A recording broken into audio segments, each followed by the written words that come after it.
주면은 주기도문 시리즈가 끝납니다. 혹시 여러분들이 7번 오늘까지 말씀을 들으시면서 여러분들의 기도 생활에 얼마나 임팩트가 있었는지 저는 참 궁금합니다. 저에게도 임팩트가 컸습니다.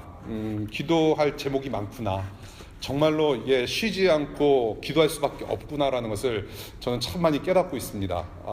이 주기도문 우리가 그냥 단순히 리사이트하고 외워서 말하는 것이 아니라 이 내용 한 부분 한 부분이 우리의 말로 이렇게 표현이 되어져서 계속해서 기도하는 삶을 우리가 계속 살아야 될 것 같아요.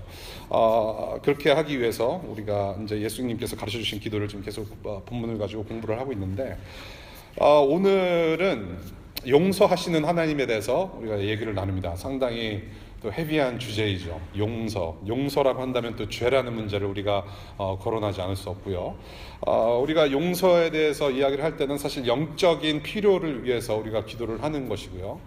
저번 주 같은 경우 일용할 양식을 달라는 기도는 육적인 필요를 위해서 하나님께 간구하라, 육적인 필요를 채워주시도록 하나님께 겸손하게 의지하라는 그런 말씀을 우리가 나눴습니다. 우리가 먹는 것을 당연하게 여기지 않고 먹는 거 당연하게 여기지 않고 주일날 예배 끝나고 점심 먹는 것을 당연하게 여기지 않고 그저 하나님께 겸손함으로 공급을 의지하라, 하나님의 공급자이심을 의지하라라는 말씀을 우리가 지난주에 배웠습니다. 오늘 마태복음 6장입니다. 주기도문 우리가 9절부터 13절까지 함께 읽겠는데요. 오늘은 특별히 우리 혜미 씨가 나오셔서 스페니쉬로 에스파뇰로 읽겠습니다. 과테말라에서 오래 사신 분인데 정말 우리가 주기도문 할 때 제가 첫 번째 우리가 말씀드렸듯이 우리가 말씀을 나눴듯이 예수님의 비전 스테이먼이 들어가 있는 아주 정말로 스케일이 큰 기도입니다. 그런 차원에서 여러분들은 눈으로 한글을 읽으시고 영어로 읽으시되 귀로는 스파니쉬로 우리 주기도문을 함께 듣고 보고 읽도록 하겠습니다. 우리 혜미 씨 나오셔서 읽으시겠습니다.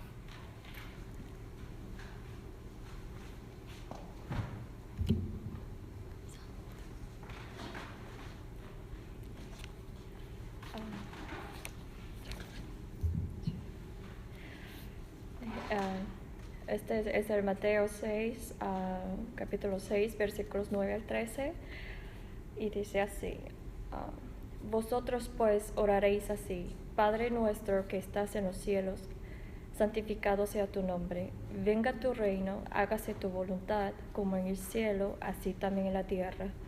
Danos hoy el pan nuestro de cada día, y perdónanos nuestras deudas, como también nosotros perdonamos a nuestros deudores. Y no nos metas en tentación, mas líbranos del mal, porque tuyo es el reino, el poder y la gloria por todos los siglos. Amén.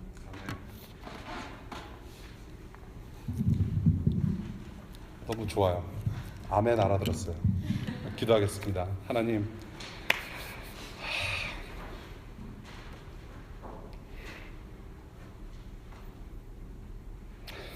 한국말 하는 사람들뿐만 아니라 우리 이웃 나라들, 스페니쉬뿐만이 아니라 프렌치, 각 아프리카 언어, 중국어, 일본어 할 것 없이 모든 열방이 하나님을 거룩하신 하나님으로 인정하기를 간절히 소망해 봅니다. 하나님, 가슴이 뜨겁습니다. 하나님 나라, 주님 뜻은 반드시 이루어질 것입니다. 그것을 바라보고 우리가 할 수 있는 일을 주님의 부르심 따라 잘 행하게 하시고, 오늘 주시는 말씀 통하여서 우리가 일주일 동안 하나님 나라를 살아갈 때에 가까운 이웃과 또 저 먼 이웃까지도 우리가 사랑으로 품을 수 있는 그런 하나님 나라 스케일의 사람들이 될 수 있도록 하나님 지금 우리를 변화시켜 주시고 인도해 주시기를 간절히 기도합니다. 하나님, 특별히 이 땅에서 함께 살고자 노력했지만은 추방당할 수밖에 없는 우리 남미 이웃들이 참 많습니다. 그 가족들을 위로해 주시고 우리 모두가 함께 하나님 나라 바라볼 수 있는 은혜를 지금 이 시간에도 부어주시기를 간절히 기도합니다. 성령님, 말씀 시간 가운데 우리의 마음을 움직여 주시고 우리를 가득 채워 주시옵소서. 예수님 이름으로 기도합니다. 아멘. 혹시 여러분들 중에 중국말 하실 수 있는 분들은 중국말로 다음 주에 주기도문 마지막을 장식해 주시기를 바랍니다. 여러분은 어떻게 하나님의 백성이 되셨고 어떻게 하나님의 자녀가 되셨습니까? 제가 누누이 말씀을 드리지만은 맥도날드에 들어간다고 해서 여러분들이 빅맥이 되는 것 아니고, 여러분들이 차고에 들어간다고 해서 여러분 자체가 차가 되는 것이 아닌 것처럼, 여러분들이 교회에 다닌다고 해서 크리스천이 되고 하나님의 백성이 되고 하나님의 자녀가 되는 것이 아니지요. 이 기독교, 즉 하나님을 믿고 그분의 영생하는 자녀와 백성이 된다라는 것, 굳이 기독교를 종교라고 하자면은 다른 여타 종교와는 다른 종교입니다. 종교라고 하는 것은 저와 여러분들이 어떤 신의 경지 혹은 받아들여짐을 위해서 내가 노력하고 수행하고 수련을 해서 내 노력으로 올라가는 것을 종교라고 하는 것이고요.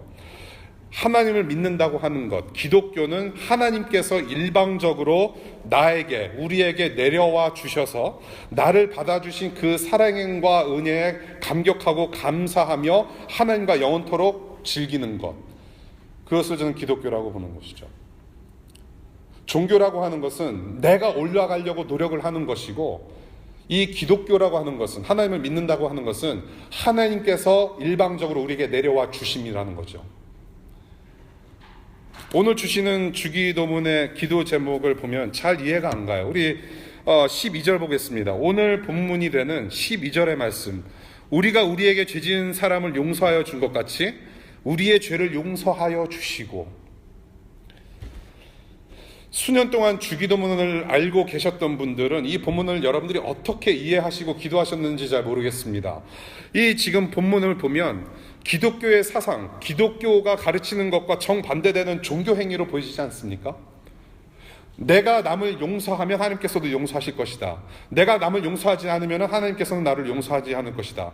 결국에는 based on my actions, 내 액션을 취하는 것에 따라서 하나님께서 나에게 베푸신다라는 얘기를 하고 있는 것 같아요. literally 그렇습니다. 문자적으로 해석하면 그렇죠. 하나님께서 나를 먼저 용서해 주시고 받아주시는 것이 기독교인데, 내 노력으로 먼저 용서를 하면 하나님의 용서를 받아낸다. 내 노력으로 신앙을 이루는 것처럼 보인다라는 말씀이에요. 오늘 본문이. 도대체 왜 이런 말씀을 하셨는가? 오늘은 이 본문이 의미하는 바가 무엇이고, 이 본문 속에서 우리가 무엇을 찾아내서 어떻게 기도를 해야 되는지, 우리가 일상에서 또한 어떻게 살아나가야 되는지 함께 우리가 나눠보고 싶다라는 말이죠. 우선 본문에서 말하는 죄란 무엇이고, 또 우리 본문에서 말하는 용서란 무엇이고, 또 주님께서 의도하시는 이 기도 내용이 무엇인지 우리 차례대로 한번 봤으면 좋겠습니다. 첫 번째, 죄란 무엇인가? 죄란 무엇인가? 지금 여러분들이 각자가 읽고 계시는 한글 성경에는 죄라고 되어 있습니다. 그런데 헬라어 원문과 영어 성경에는, 여러분들이 혹시 영어 성경 보시게 되면 debt, 빚이라고 되어 있습니다. 빚.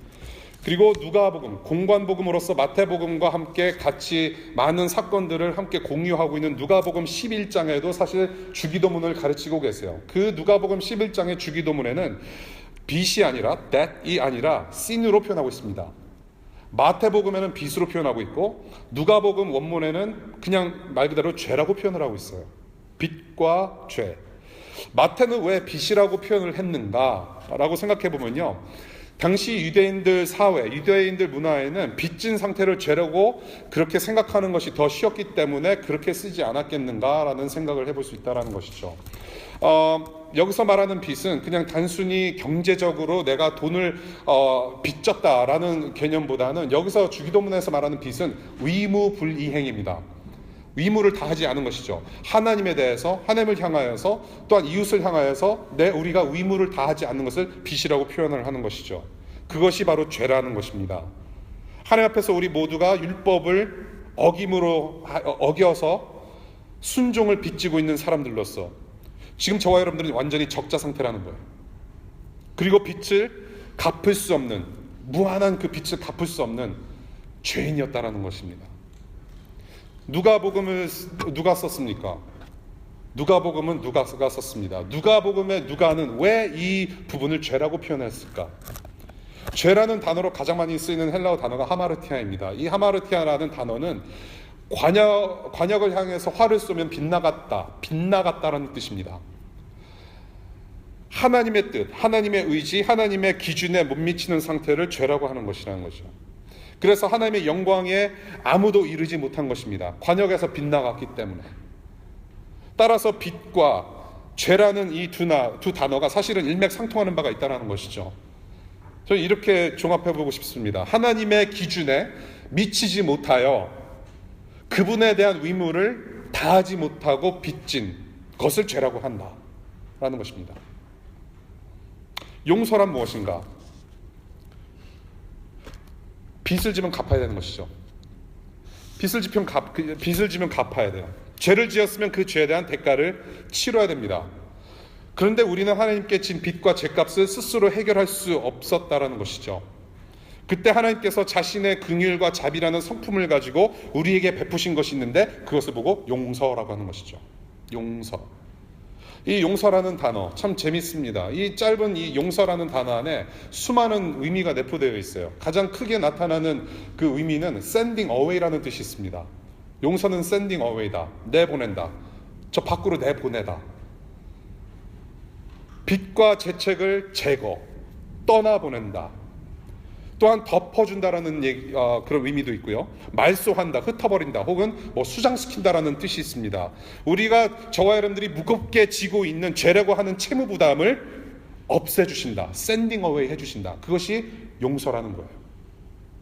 그렇다면 죄인들이 받을 수 있는 가장 큰 선물은 무엇일까? 용서라는 거예요. 내 영혼 가운데 아주 깊이 박혀 있고 억누르고 있는 그 죄를 빚덩어리를 하나님께서 샌드웨이 해주셨다. 가장 큰 선물이죠. 이 하나님의 용서, 이 용서를 우리는 크게 두 부분으로 생각해 볼 수가 있습니다. 첫 번째, 하나님께서 우리에게 베푸신 용서는 영원한 용서다라는 것이죠. Eternal forgiveness. 영원한 용서다. 하나님의 영광에 이르지 못해서 영원한 형벌을 받을 수밖에 없었던 저와 여러분들을 모두 영원토록 용서하셨다라는 것이죠. 그래서 다시 하나님의 영광 안으로 불러주셔서 하나님 나라에서 영원토록 살 수 있는 길을 터주셨다라는 것입니다. 영원한 용서. 그 영원한 용서의 방법은 자신께서 보내신 아들 예수 그리스도의 십자가였다라는 것이죠. 우리의 과거, 저와 여러분들의 현재, 저와 여러분들의 미래의 모든 죄를 홀로 다 뒤집어 쓰시고 십자가에서 저와 여러분들을 대신해서 대속 제물로 희생되셔서 용서하셨다. 영원토록 용서하셨다. 우리의 모든 죄를 뿌리까지 send away 해주신 용서.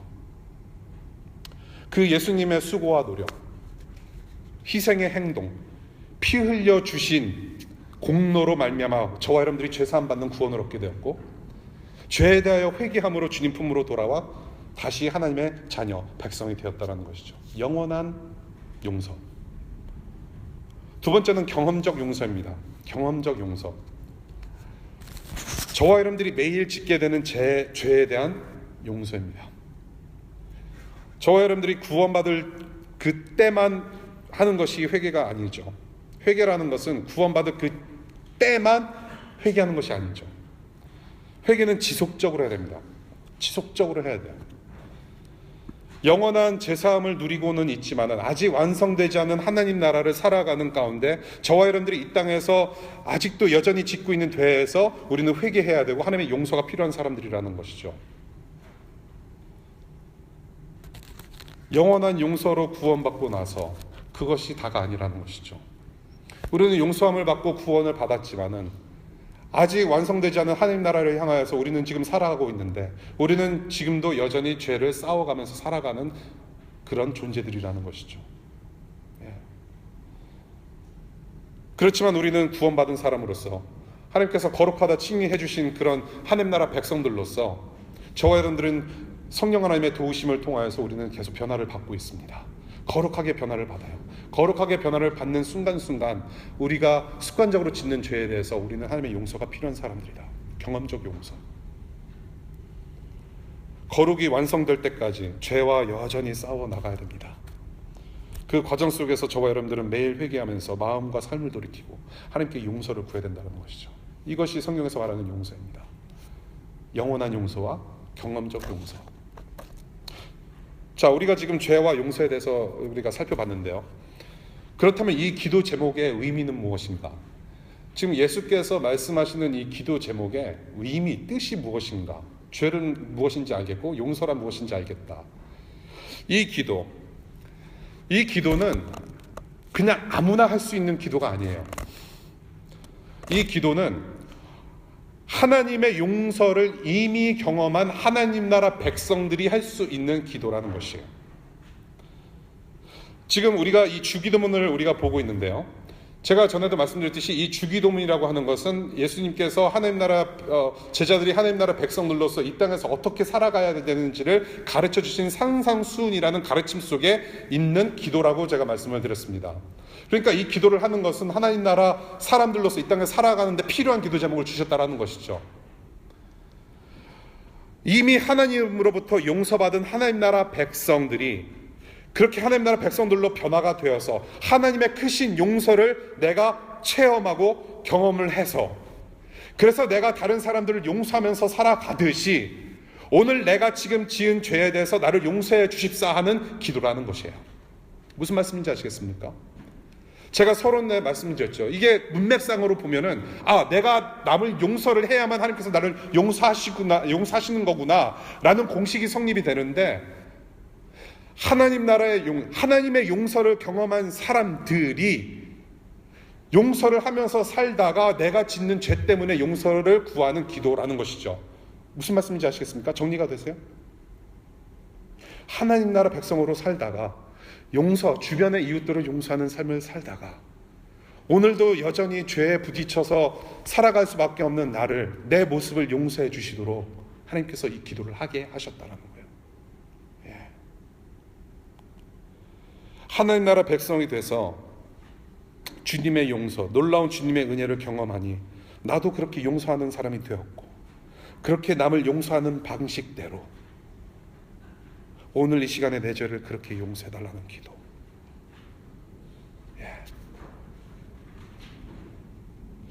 그렇다면 왜 이 기도를 하게 하시는가? 왜 이 기도를 하게 하시는가? 그 뜻은 알겠는데 왜 조용소가 필요하고, 왜 하나님께 용서를 구해야 하고, 그리고 왜 용서하는 삶을 살아야 하고, 그 의도가 무엇인지 크게 두 가지로 볼 수가 있습니다. 첫 번째, 하나님과의 관계 때문에 그래요. 이 기도를 하게 하시는 첫 번째 큰 의도는 하나님과의 관계 때문에 그래요. 죄에 대한 경각심을 일으키십니다.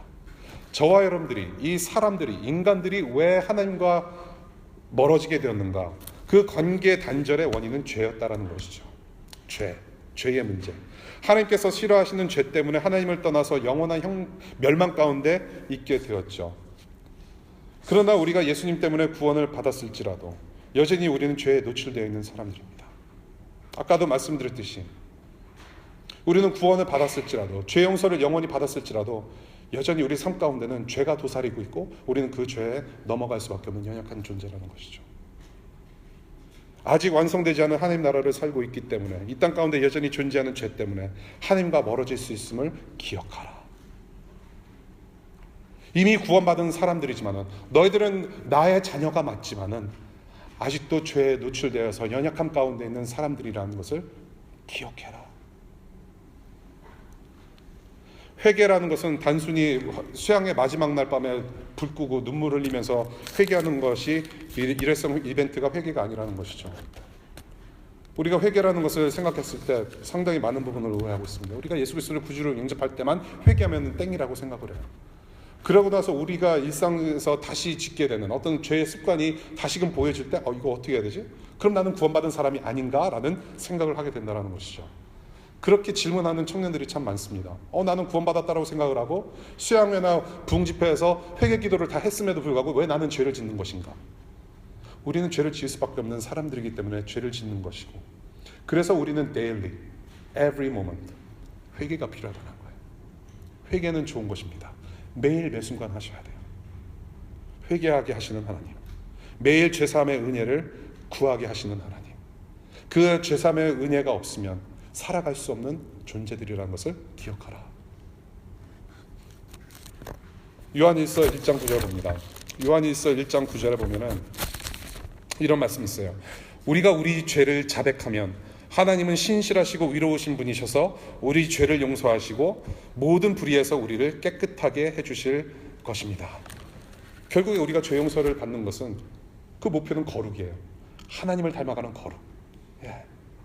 하나님과 가까워지면 가까워질수록 하나님을 닮아갈 수밖에 없고, 그 하나님의 거룩하심이 내 안에 스며들어오고 스며들어와서 나는 변화받을 수밖에 없다.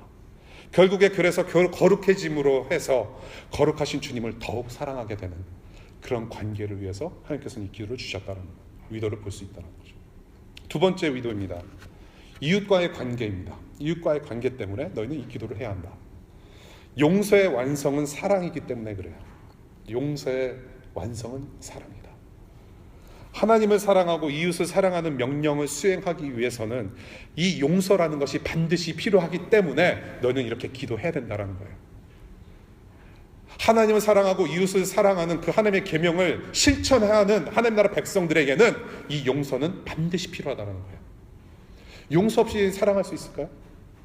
마음의 껄끄러움이 아직도 있는데도 우리는 사랑한다라고 고백할 수 있을까요? 마음의 껄끄러움이 있는데 저 형제를 향하여서, 저 자매를 향해서 내 생명을 다 바쳐 사랑할 수 있을까요? 아니라는 것이죠. 하나님께서 우리를 먼저 용서해 주심으로 사랑을 표현하셨듯이 우리도 남을 용서함으로 그들을 사랑할 수 있게 되었다는 것이죠. 내가 남을 용서하는 것은 내가 죄사함의 큰 은혜를 입었다라는 증거예요. 내가 남을 용서한다라는 것은, 내가 남을 용서할 수 있다라는 것은 내가 용서받은 사람임을 증명해 보인다라는 거예요. 이웃사랑, 이웃과의 관계. 그런데 여러분, 저와 여러분들이 경험적으로 너무나도 잘 알고 있지 않습니까? 용서라는 거 힘들다라는 것을. 힘들어요. 정말 힘들어요. 자기 아들을 죽이시기까지 우리를 용서하셨음을 우리는 기억해야 됩니다. 이 용서라는 거 쉽지 않아요. 자기의 아들을 하나님께서 코스트하셨어요. 쉽지 않아요. 정말로 쉽지 않아요. 제가 만약에 세월호 희생자 부모님이었다면은, 그래서 제가 지금 한국에서 살고 있는 사람이라고 한다면 저는 벌써 화염병 던졌을 것 같아요. 이 욱하는 성질. 2014년 4월에 그 사건이 일어나고 나서 저는 확다찌가 나서 별의별 짓을 다 했을 것 같아요. 아마 지금쯤이면 2017년 지금 3월 5일이면은 아마 감옥에 있을지 몰라요. 어디 형무소에 갇혀 있을지 몰라요. 정말 용서하는 건 쉽지 않죠. 특별히 용서, 그래 친구들 용서해 줄 수 있죠.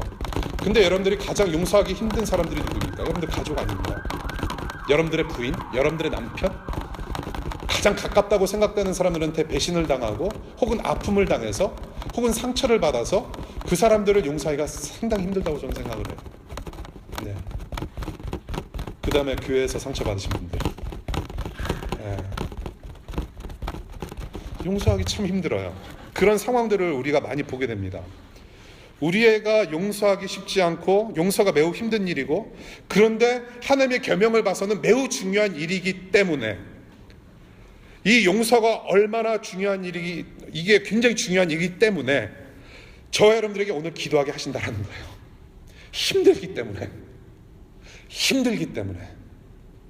너의 노력으로는, 너의 어떤 감정으로는, 너의 생각으로는 용서할 수 없는 일들이 많을 것이다. 그래서 이 용서가 얼마나 중요한지를 기도로도 가르치시고, 지금 이 주기도문을 가르치시고 난 다음에 여러분들 6장 14절 보겠습니다. 마태복음 6장 14절. 이 기도를 가르치신 다음에 다시 14절과 15절에 용서를 가르치세요. 다 같이 14절 15절 눈으로 읽겠습니다. 너희가 남의 잘못을 용서해주면 너희 하늘 아버지께서도 너희를 용서해 주실 것이다. 그러나 너희가 남을 용서해 주지 않으면 너희 아버지께서도 너희의 잘못을 용서해 주지 않을 것이다. 주기도문 잘 가르치시고 나서 다시 용서에 대해서 말씀을 하세요. 왜 용서에 대해서 다시 언급을 하실까요? 왜 다시 잔소리를 하실까요? 그만큼 용서는 어렵다라는 거예요. 힘들다라는 겁니다. 그런데 중요하다라는 거예요. 그래서 또 강조를 하세요. 기도를 가르치고 나서. 거룩한 잔소리입니다. 앞으로 이 제자들아, 앞으로 너희가 하나님 나라를 이 땅에서 살아가면서 용서해야 할 일들이 많은데, 용서해야 할 일들이 참 많을 것인데, 너희들이 앞으로 세상에 나가서 복음 사역을 하면서 힘든 일들을 많이 감당할 것이고, 너희들이 감내해야 할 핍박과 고통이 상당히 많이 있을 것인데, 그것을 너희들은 겪을 것인데, 너희들의 능력으로는 감당하기 힘든 용서를 해야 될 순간들이 올 것인데, 그래서 너희들은 이 기도가 필요하다.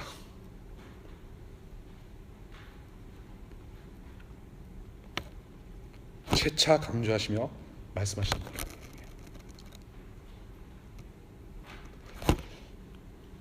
일용할 양식은 우리의 육적인 그런 연약한 육신의 필요를 위한 기도라면은, 오늘 저와 여러분들이 12절에서 보는 말씀은 이런 영적인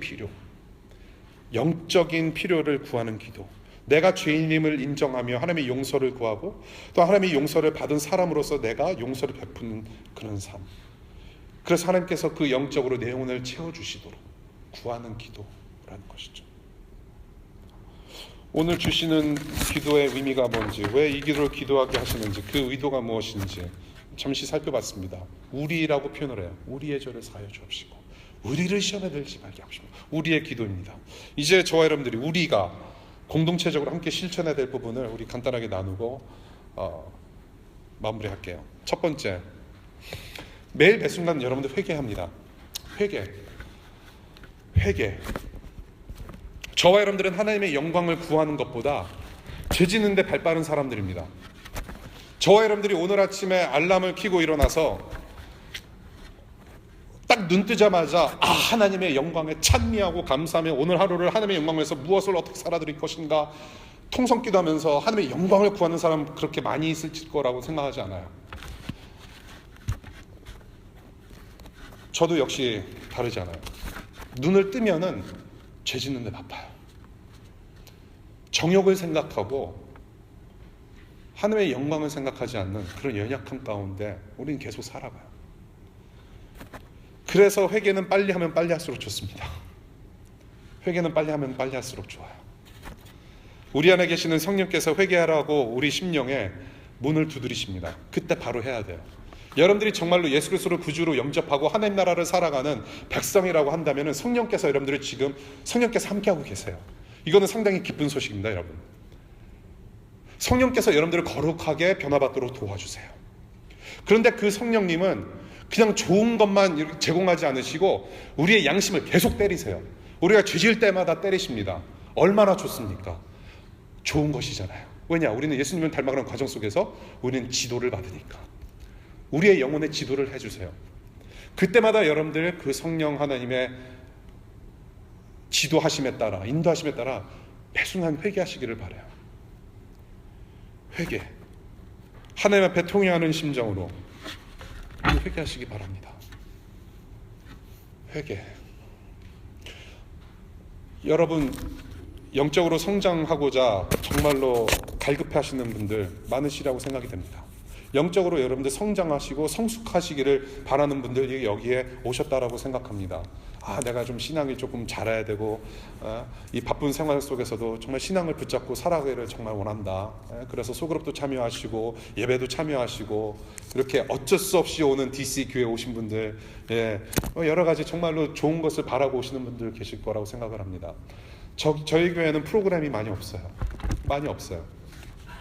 그래서 여러분들이 혹시라도 어떤 특정한 프로그램이나 어떤 특별한 어떤 훈련을 원하신다면 조금 기다려 주시든지 아니면은 다른 데서 또 훈련 받으실 수 있는 곳이 많이 있으니까 제가 추천을 해드릴게요. 그런데 여러분, 저와 여러분들이 영적으로 성장하기를 바랍니다. 저 역시도 그래요. 정말로 예수님을 닮아가고자 노력하고 있고요. 정말로 그랬으면 좋겠어요. 제 마음의 거울, 말씀이라는 이 거울을 비춰보면은 정말로 저같이 악독한 사람도 없고 이런 괴물이 없습니다. 정말로 예수님 닮고 싶어요. 그런데 저와 여러분들이 그런 마음을 가지고 정말로 예수님 닮아가고자 하고 신앙적으로 성숙하고자 원하고 성장하기를 원하는데, 중요한 것은 무엇이냐 하면 여러분들 프로그램이 여러분들을 바꿔주지 않아요. 어떤 특정한 훈련 프로그램이 여러분들을 바꿔주지 않습니다. 물론 영적으로 충분한 유익을 가져다 줄 수 있습니다. 그런데 여러분들이 어느 정도 영적으로 성장을 해서 내가 더 성장을 해야겠다고 했을 때 가장 중요한 것은 뭐냐면 지금 여러분들이 씨름하고 있는 죄와의 싸움이에요. 여러분들이 죄와의 그런 죄의 문제에 대해서 해결받지 못하면은 영적인 성장 없습니다. 내가 아직도 붙들고 있는 이 죄에 대한 문제가 해결되지 않으면, 죄와 싸우지 않으면 그 아무리 어떤 좋은 프로그램이라 할지라도 it doesn't help you. 내 안에 있는 죄가 가장 무서워요. 그것이 나를 좀먹어요. 내 영혼을 좀먹습니다. 예. 저는 과거에 제가 영화를 되게 좋아하는데요. 트로이의 목마, 트로이라는 영화가 있습니다. 거기에 미국의 국민 오빠 있죠, 브래드 피트가 주연한 영화예요. 트로이, 그 전설 있잖아요. 그 트로이 목마, 트로이라는 영화를 보면은 그 트로이 목마를 너무나도 잘 그렸습니다. 그 씬이 너무나도 멋있어요. 트로이 목마, 적진의 그 목마 안에 들어가서 적진에 숨어 들어간 거죠. 그리고 결정적인 순간에 때에 그 목마 안에서 군사들이, 특공대가 이렇게 빠져나와가지고 결국에는 전쟁에서 이긴다는 얘기죠. 우리 마음에 트로이 목마가 있어요. 우리 영혼 가운데 트로이가 있어요. 목마가 있어요. 다른 적, 우리가 눈에 보이는 적들이 무서운 게 아니라 진짜 무서운 적은 여러분들이 안에 있어요. 우리 안에 있어요. 예. 지금 미국이라는 나라가 행정부에서 행정명령을 내가지고 이렇게 못 들어오게 하잖아요. 이슬람권 7나라인가 9나라를 못 들어오게 하잖아요. 예. 테러리스트 때문에 그렇다. 근데 사실은요, 아이시스, 밖에서 들어오는 아이시스가 무서운 게 아니잖아요. 미국의 역사를 보십시오. 크고 작은 사건이 어떻게 일어났는지. 가장 무서운 사람들이 미국 안에 있어요. 특별히 요즘 시대는 론 울프라고 해서 외로운 늑대라고 해가지고 미국에서 태어났지만은, 미국 시민권자지만은, 미국 시민이지만은 이 안에서 세뇌당하고 잘못 교육받아서 그렇게 우리 자국민들에게 총질을 하는 그런 시대가 왔다라는 것이죠. 적은 멀리 있지 않아요. 우리 가슴에 있다라는 것이죠. 우리 마음에 있어요. 우리 일상에 있어요. 이 죄의 문제를 우리가 해결받지 못하면 안 된다라는 것이죠. 하나님 앞에서 범죄한 다윗을 보십시오. 다윗이 어떻게 말합니까? 시편 6장 6절. 시편 6편에 보면 이런 말을 해요. 내가 탄식함으로 피곤하여 밤마다 눈물로 내 침상을 띄우며 내 요를 적시나이다. 베개를 적시는 회개. 하나님께 범죄하였으므로 내가 이 침대에 누워있지만은 그 하나님을 향한 회개의 눈물이 내 침상을 적셨다라는 표현을 써요. 제가 여러분들 이 기도 시리즈를 시작할 때 이 시편을 가지고 여러분들 묵상하면서 기도하시면 많이 배울 수 있다라는 말씀을 드렸잖아요. 회개의 기도를 배울 수가 있어요. 우리가 다윗에 대해서 얘기를 할 때 다윗이 될 수 있었던 이유는 골리앗을 쓰러뜨린 짱돌의 기적이 아니라 바로 눈물의 회개였다는 거예요. 회개가 있었다. 저는 여러분들이 기도하실 때 여러분들의 기도 제목을 정말로 마음을 다 쏟아내서 하나님께 매달리는 것 중요하다고 저는 생각을 합니다. 저는 그러나 그 이전에 정말로 이 가슴을 치는 회개의 기도, 정말로 하나님께서 내 죄를 용서해 주시고 다시는 그렇게 살지 않도록 성령님의 도움을 구하고 예수 그리스도의 거룩함을 본받아 예수님 닮아가고자 발버둥치는 기도. 존 오웬이 이런 말을 하죠. 저는 이것을 수도 없이 코트했습니다. 끊임없는 기도는 우리가 죄를 죽일 수 있도록 하나님이 제정해 주신 위대한 수단이다. 이 기도라는 것은 하나님께서 제정해 주신 수단인데 우리가 원하는 바대로, 뜻하는 바대로 하나님께 다 올려드릴 수 있는 기도할 수 있는데 그와 동시에 우리는 죄를 고하는 기도, 하나님의 용서를 구하며 탄복하는 기도, 하나님께서 우리에게 제정해 주셨다는 것이죠. 죄의 문제를 다루지 않고는 영적 성수가 없습니다. 여러분들은 그러나 성령께서 함께 하십니다. 성령께서 반드시 도와주실 것을 믿습니다. 두 번째, 회개기도 다음에 이제 실생활에서 우리는 실천해냅니다. 주고받는 용서가 필요해요. 용서를 주기도 하고 받기도 해야 됩니다. 여러분들 그런 거 있죠. 뜻하지 않게 여러분들 선물 받았을 때 선물이네 그러면서 냅다 고마워 하고서 받는 사람들 거의 없잖아요. 이런 걸 다. 일단 한마디 하잖아요. 뭘 이런 걸 다. 그런데요, 저는 그랬어요. 저는 하도 이렇게 신세를 많이 지면서 살았기 때문에 이제는 막 남의 도움을 받는 것조차가 상당히 힘들 때가 있어요. 그래서 아주 그냥 철두철미하게 그냥 막 거절할 때가 있었습니다. 근데 생각해 보니까 그건 아니다 싶어요. 예. 어떤 일이 있으면 제가 정말로 정성껏 잘 준비를 해서 선물이나 뭐 이렇게 준비를 해서 이렇게 청년들이나 우리 아는 분에게 지인한테 건네주면은 끝까지 이렇게 거절하는 분들이 계시단 말이죠. 제가 그 모습 보면서 선물을 준비한 사람에게는 이게 기쁜 나쁜 일이겠구나. 받을 때는 받는 것도 중요하구나. 받아야 또 줄 수 있는 것이고, 내가 너무 거만했구나 라는 생각이 들었어요. 용서도 똑같습니다. 용서도 받을 줄 알아야 되고요, 줄 줄 알아야 된다. 받을 줄 알고 줄 줄 알아야 된다. 기도의 삶과 더불어서 용서를 주고받는 일상을 살아가야 된다. 우리가 하나님으로부터 용서받았다고 한다면서 용서하지 않는 것은 있을 수 없다는 얘기죠. 마태복음 18장 이야기를 제가 다 읽어드릴 수는 없지만은 마태복음 18장 21절부터 35절에 이런 내용이 있습니다. 간단한 내용이에요. 어떤 종이 빚을 갚지를 못하는데 주인이 그 빚을 탕감해줘요. 그런데 정작 그 종은 자기한테 빚진 어떤 사람의 빚은 탕감하지 못한다라는 이야기를 주님께서 말씀을 하세요. 비유를 말씀하셨어요.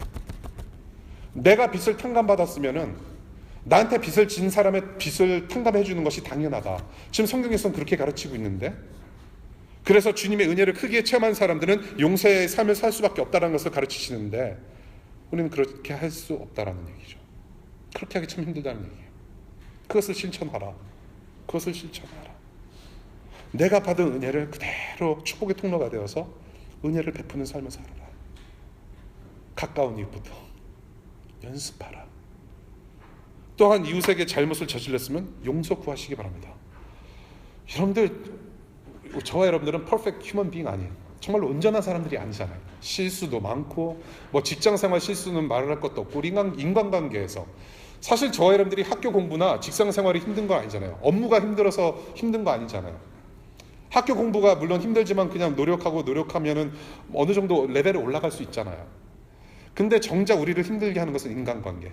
서로 용서하지 못하고 용서받지 못하는 관계. 가장 가까운 이웃, 우리 아내와 남편, 내 룸메이트, 교회 가족부터 시작해서 용서를 구하라. 우리가 회개를 계속 해야 하듯이 주변 사람들에게 용서를 구하십시오.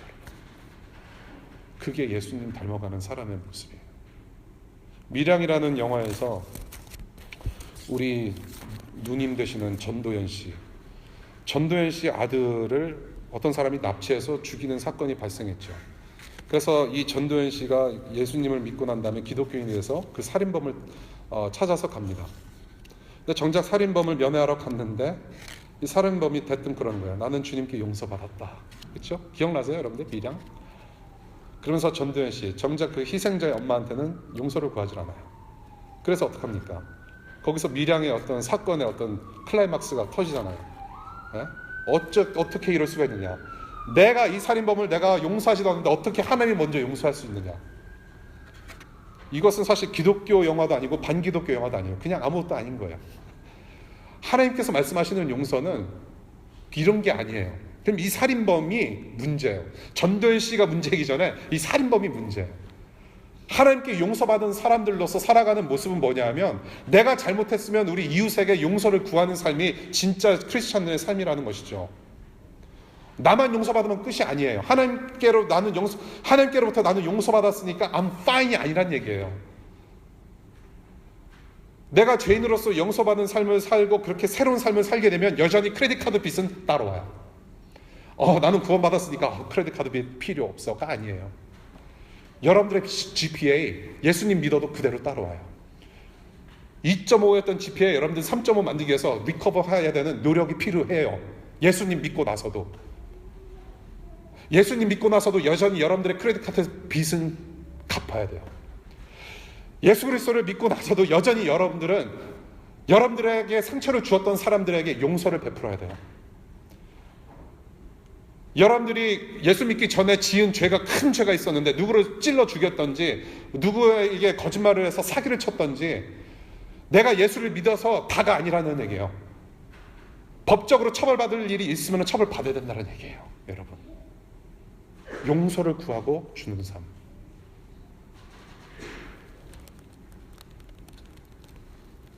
용서에 주고받는 문제, 자기의 잘못을 겸손하게 인정하는 문제는 여러분들 자존심의 문제가 아니에요. 여러분들의 거룩에 관한 문제입니다. 여러분들이 지금 용서를 주고받는 가운데 누구를 닮아가느냐? 최종적으로 우리는 무엇을 볼 것이냐?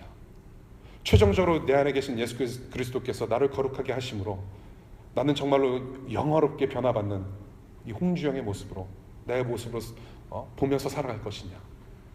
아니면 그냥 이렇게 살아갈 것이냐? 거룩의 문제예요. 거룩의 문제. 하나님의 거룩을 이루어 가시는 일상을 살아가시기를 바랍니다. 세 번째로, 그렇게 우리가 서로 용서를 주고받으면서 살아갈 때, 그래서 우리는 평화를 추구하게 됩니다. 기독교는 평화를 추구하는 종교예요. 평화, 화평, 서로 용납하고 화해합니다. 그래서 지금 여러분들이 오는 이 예배는 그냥 단순히 그냥 기타 치면서 찬양하고 기도 잠깐 하고 말씀 듣고 헤어지는 그런 시간이 아니라, 예배라고 하는 것은 평화를 즐기는 잔치예요. 평화 셀러브레이션입니다. 하나님께서 예수 그리스도로 말미암아 하나님께서 우리와 화해하셔서 화평을 이루셔서 그 화평 가운데 만나 주시는 하나님을 우리가 셀러브레이트하고, 우리에게 베풀어 주신 그 은혜로 말미암아 우리가 서로 수평적으로, 우리가 서로 화해하며 함께 그 하나님의 평화를 누리는 시간이 바로 이 시간이라는 거예요. 그것이 예배예요. 그래서 우리가 예배 한번 잘 드리고 나서 영적으로 막 하이해가지고 그냥 막 황홀경에 지는 것이 아니라, 우리가 예배를 통해서 예수 그리스도를 통한 화해를 우리가 경험하고 그 화평의 하나님의 정신을 가지고 이번 일주일 동안은 살아가면서 하나님 나라를 일구어가는 그런 삶을 살게 하신다는 거예요. 파송의 자리이기도 한다는 것입니다. 평화의 사도로서. 비록 아이언맨이 아니고 엑스맨이 아닐지라도, 슈퍼히어로, 카믹 히어로는 아닐지라도, 우리가 있는 직장에서, 삶의 현장에서 평화를 일구어가는 삶, 평화를 추구하시기를 바랍니다. 마태복음 5장 23절부터 25절까지 주님께서 가르치시는 가르침이 있는데요. 무엇이냐면, 너희들이 예배하기 전에 만약에 너희의 형제 자매와 껄끄러움이 있다면 먼저 화해하고 나서 와서 제물을 드려라. 예배하기 전에 아내랑 싸워서, 남편하고 싸워서, 여러분들 룸메이트하고 어떤 티격태격 안 좋은 일이 있어서 그런 신경전이 벌어져서 그런 상태에서 예배에 참석하지 말고, 예배에 참석하기 전에 다 해결하고 와서 예배를 해라. 그런 가르침이 있어요. 이것이 바로 하나님이 원하시는 예배 방법이에요. 화려한 찬양팀, 화려한 스피커 시스템, 음향 시스템, 조명 시스템, 화려한 연주, 이것은 하나님께서 원하시는 예배 방법이 아니라, 하나님께서 말씀하시는 예배 방법은 화평이에요. 화평을 이루어라. 화해로 이루어가는 예배. 왜? 하나님께서 우리에게 와주셨기 때문에 그렇게. 껄끄러움이 있음에도 불구하고 나만 예배 잘하면 다 되는 거 아니라는 얘기예요. 그것은 진정한 예배 아닙니다.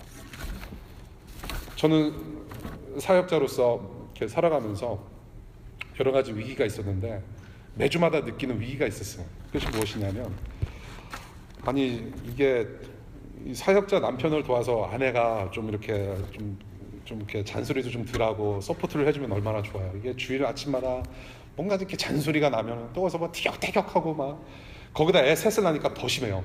아주 그냥 전쟁터입니다. 주일날 여러분들 혹시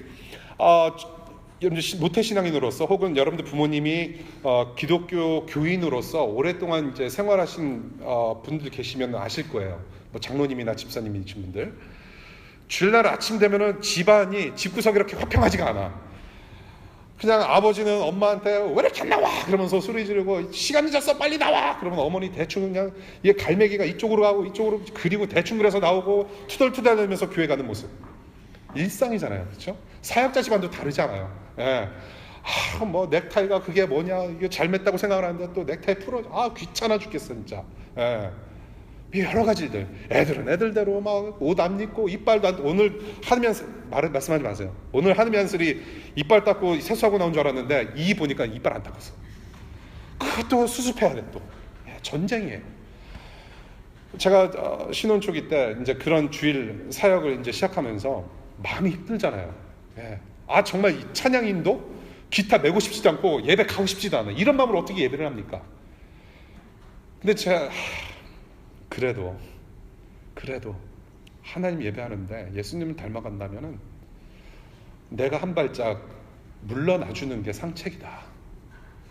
그래야 내가 교회 가서 청년들이나 성도들 섬기는 것이 이게 말이 된다. 그래서 저는 제가 항상 뭐 미안하다고 얘기는 할 때고 많지만은 내가 잘못이 아닌 것에 대해서는 내가 미안하다고 얘기를 안 해요. 그 대신 이 여자와 화평을 이루기 위해서 쓴 방법이 있어요. 뭐냐면 같이 차를 타고 가는데 화해의 제스처, 손을 잡습니다. 그리고 교회까지 그냥 가요. 아무 말 안 하고. 그럼 거기서 풀어져요. 자기도 손을 꼭 잡아요. 서로 꼭 손을 맞잡아요. 얘기하지 않아도 서로 아는 거예요. We are fine now. 그게 필요해요. 미안하다고 얘기를 하지 않아도 하나님 앞에서 하나 되고자 하는 노력, 여러분들의 남편과 아내, 여러분들의 룸메이트, 하나님께서 그 순간순간 여러분께 지혜 주실 것을 믿습니다. 예. 우리는 그런 지혜가 필요해요. 평화를 추구하는 지혜. 하나님을 향한 진정한 예배는 화해와 평화의 관계 속에서 예수님의 사랑과 하나님의 영광을 보임으로 완성된다라는 거예요. 그것을 잊지 않은 여러분이 되시기를 바랍니다. 에베소서 4장 32절입니다. 서로 친절히 대하며 불쌍히 여기며 하나님께서 그리스도 안에서 여러분을 용서하신 것과 같이 서로 용서하십시오. 베드로전서 4장 8절 말씀입니다. 사랑은 허다한 죄를 덮는다고 하십니다. 성경은 용서에 대해서 너무나도 많은 말씀을 하세요. 주님의 말씀 구석구석에 용서를 가르치시고 죄의 용서를 통한 사랑을 가르치시고 오늘도 죄 용서에 대한 기도를 배웠고 용서하는 삶에 대해서 배웠습니다. 정말로 쉽지 않아요. 용서할 수 없는 상황들이 더 많은 것 같아요. 앞으로 저와 여러분들이 하나님 나라를 살아가면서 이 미국 땅과 한국 땅과 이 죄악된 세상을 살아가면서 우리에게 닥쳐진 일들 때문에 저와 여러분들은 용서해야 될 일들이 참 많을 것입니다. 오늘 예수님의 말씀을 듣는 이 앉아서 얘기를 듣는 제자들도 그런 상황을 다 겪었습니다. 용서는 필수입니다. 예수를 믿는다는 이유로, 복음을 전한다는 이유로, 또 개인적으로 닥쳐진 여러 일들로 인하여서 불이익을 당할 경우들이 있을 텐데 우리는 용서를 해야 된다. 오늘 예수는 용서를 가르치십니다.